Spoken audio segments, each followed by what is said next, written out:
예배 자리에 나오신, 기도의 자리에 나오신 여러분들을 환영합니다. 한 주간 수고 많으셨습니다. 우리 자외에 계신 분들 얼굴 보면서 서로 위로하겠습니다. 한 주간 수고 많으셨습니다.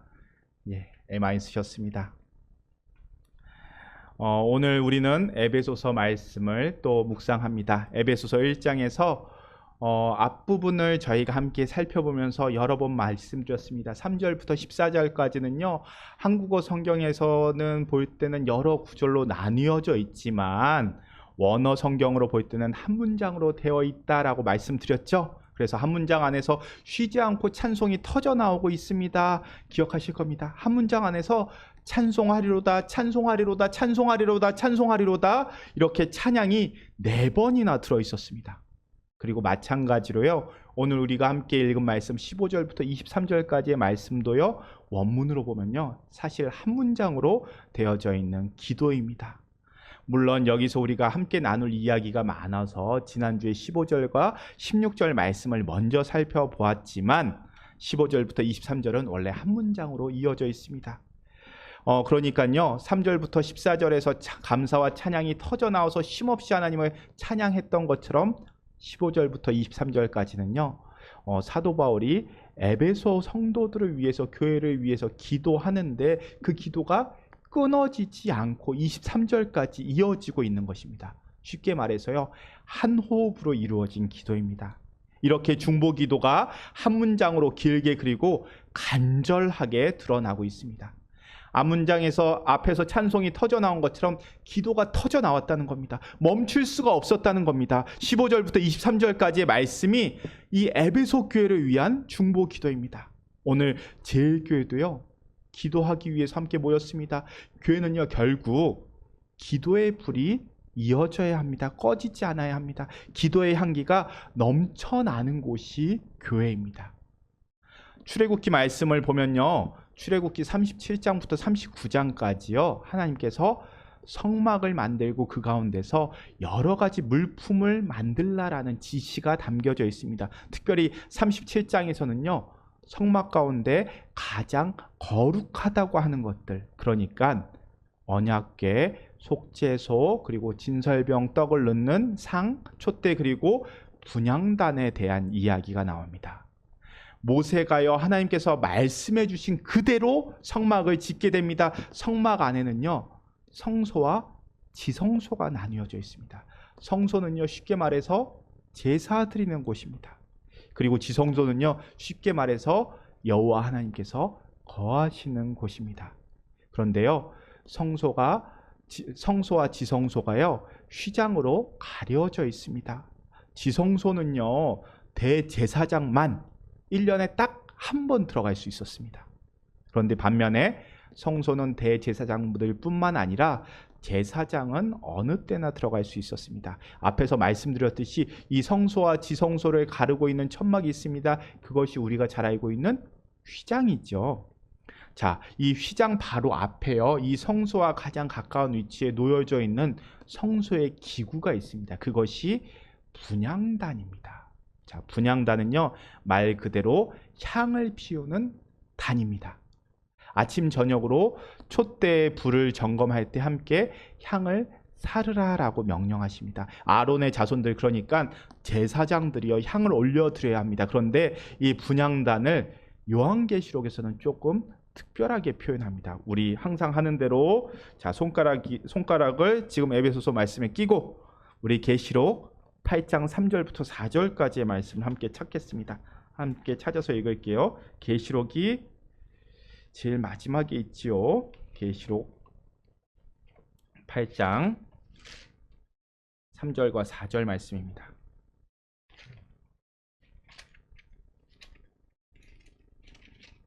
계시록 8장 3절과 4절 말씀. 제가 가진 성경은 신약성경 406쪽입니다.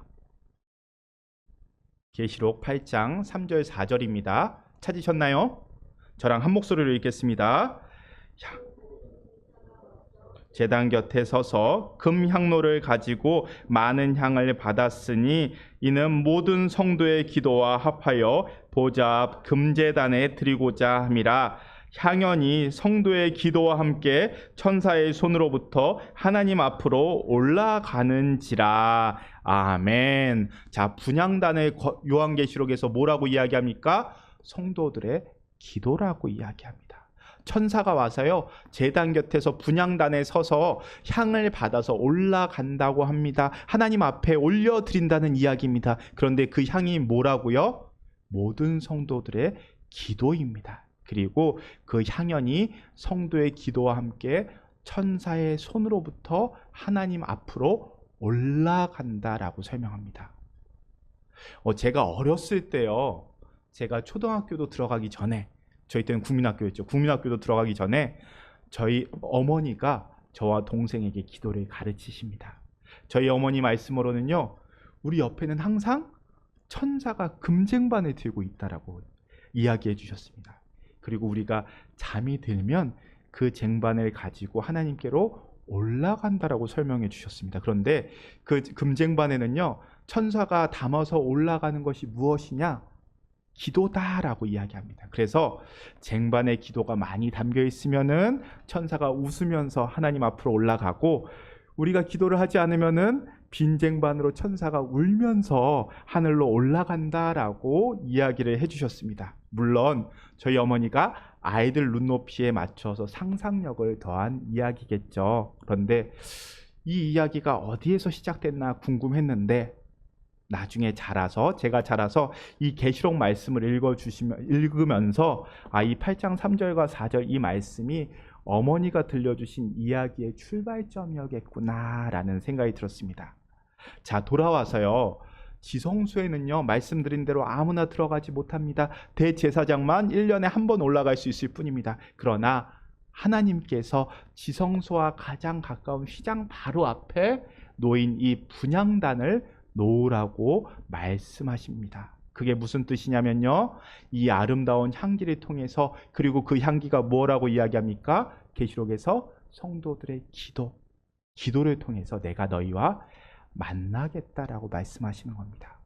이게 무슨 뜻이냐면요, 기도를 통해서 하나님이 우리를 만나주시고 우리는 기도를 통해서 하나님의 뜻을 분별할 수 있다라는 뜻입니다. 그래서 이 기도의 향기를 아침 저녁으로 끊어지게 해서는 안 됩니다. 제사장이 향을 언제 살았다고요? 아침 저녁으로 향을 사르며 올려드렸습니다. 그러니 우리의 기도도 아침 저녁으로 끊어지지 않게 해야 한다라고 이야기합니다. 어디에 쓰여 있다고요? 이 요한계시록과 출애굽기에 쓰여져 있습니다. 그러니까 교회가 성수의 의미를 이어가고 있죠. 자, 교회가 교회 되기 위해서는요, 교회가 하나님과의 만남의 장소가 되기 위해서는 무엇이 살아 있어야 합니까? 기도의 불이 살아 있어야 한다는 뜻입니다. 즉, 기도가 살아 있는 곳이 교회입니다. 우리가 잘 아는 찬양 중에서요, 이런 찬송이 있습니다. 주 안에 있는 나에게 딴 근심이 있으랴, 십자가 밑에 나아가 내 짐을 풀었네. 잘 아시는 찬송가죠? 370장이고요. 이전 찬송가는 455장입니다. 그런데요, 이 찬송가 2절에서 이렇게 고백합니다. 그 두려움이 변하여 내 기도가 되었고요. 전날의 한숨이 변하여서 뭐가 됐다고요? 내 노래가 찬송이 됩니다. 자, 전날의 두려움이 뭐가 되었다고 고백합니까? 기도가 되었다고 고백합니다. 그럼 전날의 한숨은요, 노래가 되었다라고 고백합니다. 살다 보면요, 누구나 두려움을 경험합니다. 그런데 그 두려움을 그냥 놔두면요, 더 큰 두려움으로 다가옵니다. 그런데 이 두려움을 가지고 기도하면요, 이 두려움이 뭘로 변할까요? 기도 제목이 되는 겁니다. 그것이 기도의 능력입니다. 우리 사랑하는 제1교회 성도 여러분, 하나님께서 우리에게 매일 기도하라고 하시는 이유는요, 이 기도의 능력을 경험하라는 것입니다. 우리가 매일매일 살아가는 것이 솔직히 얼마나 힘이 들고 어렵습니까? 이 홍콩 땅에서 삶을 유지하는 것이요, 벅찹니다. 숨이 막힙니다. 두려움이 있고요, 불안함이 있습니다. 우리는요, 미래에 대한 두려움이 있습니다. 불안함이 있습니다. 그런데 한숨을 내버려 두면요, 내일도 한숨 쉬게 됩니다. 그런데 기도할 때 한숨이 어떻게 변한다고요? 노래가 됩니다. 전날의 한숨이 변하여 내일의 노래가 되는 것이 기도입니다. 오늘 두려움이 기도할 때 내일의 간증이 되고요. 기도 제목이 된다는 겁니다. 기도에는요, 그런 능력이 있습니다. 사도 바울이 이 에베소 교회를 바라보면서 감옥 안에서 쉬지 않고 기도했던 이유가 바로 여기 있습니다. 물질의 도시, 우상 숭배의 도시 한복판에서 신앙을 지켜내려고 애쓰고 버티는 이 에베소 교회 성도들을 생각할 때마다 바울은 물가에 내놓은 어린아이를 지켜보는 것 같은 마음이 들었을 겁니다. 그래서 그들을 위해서 기도하는 것을 쉬지 못하고 있는 겁니다. 그런데 그렇게 기도하기 위해서 15절부터 그렇게 기도하기 때문에 15절부터 23절까지 수만 번 쉬지 않고 한 줄로 편지를 써서 내려갑니다. 내가 에베소 교회를 위해서 이렇게 기도합니다. 저는 여러분들의 입술에서 그러한 간절한 기도가 넘쳐나기를 주님의 이름으로 축원합니다 라고 기도하고 있는 것입니다. 그러니까 사도 바울은 지금 중보 기도를 하고 있는 것입니다. 우리가 내 기도를 하는 것도 중요한데요, 또 다른 중요한 것은 다른 사람을 위해서 하는 중보 기도입니다. 우리 믿는 사람들이 서로에게 줄 수 있는 가장 큰 선물이 바로 이 간절한 마음으로 중보 기도하는 것입니다. 그냥 스쳐 지나가는 말로 기도할게요 말할 수 있습니다. 그렇게나마 말하고 지나가는 기도라도 한마디 한 구절 중보 기도하는 것에도 큰 의미가 있습니다. 그런데 우리가 중보 기도를 하다 보면요, 정말 마음이 쓰이는 기도가 있습니다. 정말 내 기도처럼, 내 생명처럼 기도하게 되는 중보 기도가 있습니다. 저는요, 새벽 기도회를 마치고 어느 정도 기도를 하다가 사정이 있으면 좀 일찍 옮기고요, 아니면은 기도를 좀 하다가 자리를 옮겨서 목양실에서 기도하게 됩니다. 전에는 저희 집 앞에서 첫 차를 타고 교회를 도착하면은 첫 차가 5시 50분에서 56분 사이에 옵니다. 그래서 그 차를 타면은 6시 10분쯤에 교회에 도착합니다. 그래서 새벽 기도에 들어오기 전에 한 30분 정도를 기도했었습니다. 그런데 한 달 전쯤부터 제가 조금 게을러졌습니다. 첫 차가 아니라 두 번째 차를 타도 된다는 것을 알게 되었습니다. 그래서 두 번째 버스를 타면요, 6시 30분쯤에 교회에 도착하게 됩니다. 그래서 새벽 기도를 마치면은 기도의 자리에서 기도를 조금 더 하다가 목양실로 들어옵니다. 그리고 무엇을 보냐면요, 우리 제일교회 성도들께서 매달 적어주시는 월사 기도 카드를 보면서 중보 기도를 합니다. 처음에는 기도에 마치고 기도의 자리에서 그 카드를 보면서 기도해 봤는데요, 제가 젊다고 생각했는데 잘 안 보입니다. 그래서 불 켜져 있는 목양실에 들어가서 기도를 하게 됩니다. 그렇게 기도 카드를 볼 때면 저도 모르게 지난달 기도 카드와 비교하면서 기도 제목에 어떤 변화가 있는지를 비교해 가면서 기도하게 됩니다. 이분은 기도 제목이 어떻게 바뀌었나 보게 되고요, 그 사이에 변화된 기도 제목이 있는지 여쭤보기도 합니다. 소망이 한 가지 있다면요, 기도 카드를 두고 기도하는 시간이 더 늘어났으면 좋겠다라는 게 저의 작은 소망입니다. 더 많은 분들을 위해서 중보 기도하는 것이 담임 목사의 바람입니다. 또 이렇게 서로가 서로를 위해서 기도해 줄 수 있다는 게 교회의 큰 자산이기 때문입니다. 그리고 무엇보다 기도 제목은요, 앞에서 함께 살펴본 찬송처럼요, 한숨이 기도 제목이 되고 두려움이 기도 제목이 됩니다. 그러니까 내 약한 부분이란 뜻입니다. 그런데 약한 부분을 함께 나눌 수 있는 사람이 있다는 것은 정말 큰 축복입니다. 그렇게 복을 누리는 공동체가 또 교회입니다.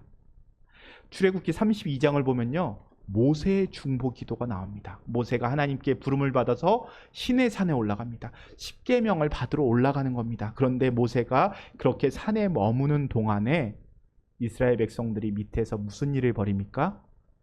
금송아지를 만들고요, 우상 숭배를 하면서 하나님의 마음을 아주 슬프게 합니다. 그래서 하나님께서 이 이스라엘 백성들을 쓸어버리겠다라고, 진멸하겠다라고 말씀하십니다. 그때 모세가 하나님께 중보 기도를 하면서 부르짖습니다. 부르짖으며 기도합니다. 우리 다시 출애굽기 32장 32절 말씀을 함께 찾겠습니다. 출애굽기 32장 32절입니다. 출애굽기 32장 32절 말씀, 구약 성경 132쪽입니다. 출애굽기 32장 32절 말씀 132쪽에 있습니다. 구약 성경 132쪽에 있는 출애굽기 32장 32절입니다.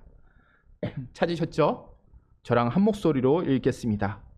그러나 이제 그들의 죄를 사하시옵소서. 그렇지 아니하시오면 원하건대 주께서 기록하신 책에서 내 이름을 지워 버려 주옵소서. 하나님, 이스라엘 백성들의 죄를 용서하여 주옵소서. 만일 용서하지 못하시겠거든, 않으시려거든 제 이름을 하나님의 생명책에서 지워 주시옵소서라고 기도합니다. 저는 이 출애굽기의 모세의 기도를 보면서 중보 기도를 배웠습니다.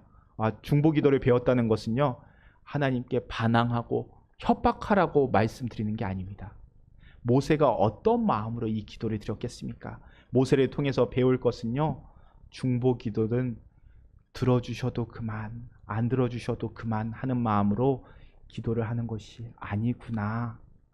중보 기도는 내 기도 제목 아니라고 그냥 입술에서 나오는 대로 기도하는 거 아니구나. 생명 바쳐서 기도해야 하는구나 라는 것을 배웠습니다. 내가 죽을 사람인 것처럼, 내가 병든 사람인 것처럼, 내가 그 문제 속으로 들어가 있는 사람인 것처럼 그렇게 진심을 담아서 하는 기도, 그것이 중보 기도입니다. 그것이 성도 간의 믿음을 세우는 가장 큰 선물이라는 겁니다.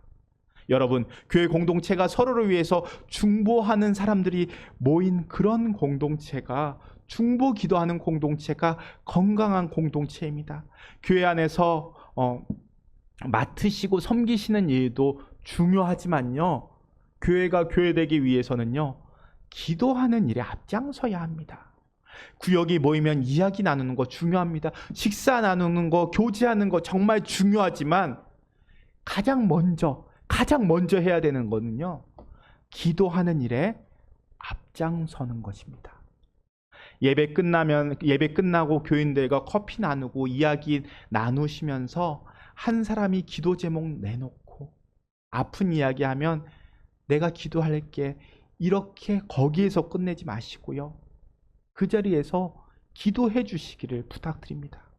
그래서 이곳저곳에서 기도 소리가 넘쳐나고, 이곳저곳에서 기도의 간증이 넘쳐나고, 이곳저곳에서 한숨이 아니라 찬송이 넘쳐날 때 제일교회는요, 교회로 회복될 수 있습니다. 그런 제일교회가 되기를 주님의 이름으로 축원합니다. 자, 다시 돌아와서요, 바울이 에베소 교회를 위해서 중보 기도합니다. 그 기도 제목이요, 오늘 말씀 에베소서 1장 17절에서 나옵니다. 자, 손가락 껴놓은 거 다시 펴시고 1장 17절 말씀 함께 읽도록 하겠습니다. 읽겠습니다. 우리 주 예수 그리스도의 하나님 영광의 아버지께서 지혜와 계시의 영을 너희에게 주사 하나님을 알게 하시고. 자, 바울의 중보 기도 제목이요, 하나입니다. 물론 18절부터 다른 기도 제목이 나오긴 하지만 17절에서 한 가지를 두고 기도합니다. 그것은 에베소의 성도들이, 에베소 교회가 하나님을 알게 해달라라는 뜻입니다. 여기서 알다라는 뜻은요, 지식적으로 아는 것 아닙니다. 체험하고 경험하는 것을 의미합니다. 그러니까 하나님을 경험하고 하나님을 체험해서 하나님을 알 수 있도록, 온전히 알 수 있도록 그렇게 기도했다라는 뜻입니다. 여러분, 우리가 기도해야 할 가장 큰 기도 제목이 있습니다. 그것이 무엇이냐면요, 하나님을 아는 것입니다. 이것이 중요합니다. 하나님을 알지 못하고 신앙생활 하면요, 그것은요, 미신 섬기는 거랑 똑같습니다. 하나님을 알지 못한 채 기도하는 것은요, 중언부언하는 것 그 이상이 될 수 없습니다. 하나님을 알지 못한 채 봉사하는 것은요, 일하다가 다툼과 원망과 불평만 남게 됩니다. 하나님 없는 열심이 위험하다는 뜻입니다. 하나님을 모르고 섬기는 것, 우상 숭배에 빠질 수 있다는 뜻입니다. 성경을 많이 읽으면 뭐합니까? 성경에서 하나님을 찾지 못하면요, 성경 말씀을 인용만 할 뿐 하나님의 마음을 읽어내지 못합니다. 그러면요, 그 말이 분명 성경 말씀인데 사람들이 말씀으로 정죄합니다. 다른 사람을 찌릅니다. 다른 사람을 아프게 할 뿐입니다. 우리가 가장 중요하게 생각해야 된다는 것은요, 하나님을 알되 바르게 아는 것입니다. 정확하게 아는 것입니다. 우리가 자녀들을 위해서 기도할 때요, 대학을 위해서, 취업을 위해서 기도하기 전에 기도해야 할 기도 제목이 있습니다. 그것은 우리 자녀들이 하나님을 알게 해주십시오라고 기도하는 겁니다. 기도해야 합니다. 지혜와 계시의 영을 부어주셔서, 분별의 영을 부어주셔서 하나님을 정확하게 알게 해주십시오. 기도해야 합니다. 우리 아이들 보면요, 이렇게 교회 학교 보고 있으면요, 아동부까지는 열심히 나옵니다. 그런데 중고등부부터 핑계를 대기 시작합니다. 교회 가기 싫다는 말은 안 하고요, 시험 때라고, 공부해야 된다라고 이야기합니다. 그런데 그렇게 대학에 가면요, 신앙생활을 떠나게 됩니다. 우리가 신앙이 전수되지 않는 것은요, 우리가 하나님을 정확하게 자녀들에게 가르쳐주지 못해서 그렇습니다. 교회 가면 복 받아. 교회 가면 좋은 일 있을 거야. 교회 가면은 시험 공부하는 것보다 더 점수 잘 나올 거야. 그렇게 하나님을 오해하게 만들다 보면요, 아이들이 하나님께 실망하게 되고요, 하나님께 실망하니 교회 나오는 것이 의미가 없습니다. 우리는요, 예수님 믿어도 실패할 수 있다고, 신앙생활 잘해도 넘어질 수도 있다고, 그 모습을 가르쳐 주지 않으면요, 아이들이요, 시련이 왔을 때 넘어지게 됩니다.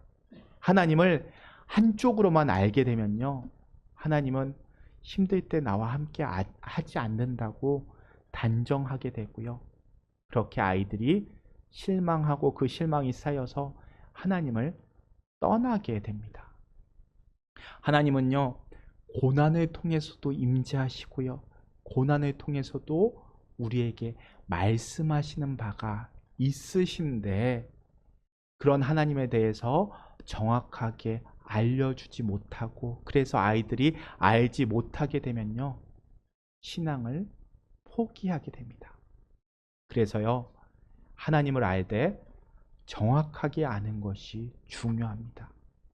오늘 말씀에 나오는 것처럼 지혜와 계시의 영을 주셔서 에베소 성도들이 하나님을 바로 알게 될 때, 에베소 성도들이 역경과 고난과 환난을 이기고 하나님의 자녀로서 세상에서 승리하는 믿음 생활을 할 수 있다는 것을 오늘 에베소 교회에서 바울이 기도하고 있습니다. 그리고 그 기도가 자녀를 둔, 그리고 제일교회 다음 세대를 위해서 우리 제일교회 우리들이 해야 하는 기도입니다. 어머니 아버지가 해야 하는 기도입니다. 자, 에베소 교회가 있던 에베소라는 도시는요, 여러 번 말씀드린 듯이 우상이 넘쳐났던 헬라 문화권입니다. 그러니까 그들은 평생 우상을 섬겨왔고 헬라 신을 섬겼던 사람들입니다.